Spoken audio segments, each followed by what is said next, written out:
Dari rumah pelaku, polisi menemukan paket kecil seberat 8,24 gram sabu, pipet, plastik bening, dan timbangan digital, serta ponsel. Saat ditangkap di rumahnya, ibu rumah tangga ini sedang bersama dua rekannya, namun polisi tidak menahan dua rekan pelaku karena tidak terbukti, dan dari hasil tes urin negatif narkoba.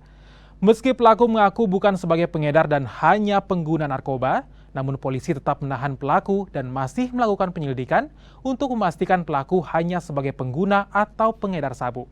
Polisi juga masih mengejar pelaku yang menjadi pemasok sabu ke ibu rumah tangga tersebut. Ditemukan barang bukti di dalam kamar tidur saudari IDK, di mana barang bukti tersebut ditemukan di depan rak TV di dalam tas kecil, di mana tas kecil tersebut berisi satu saset yang berisi diduga narkotika seberat 8,24 gram. Kemudian ada potongan pipet, kemudian ada satu klip saset kosong. Kemudian pada saat lakukan penggeledahan juga pada saat itu ditemukan timbangan digital di rak televisi.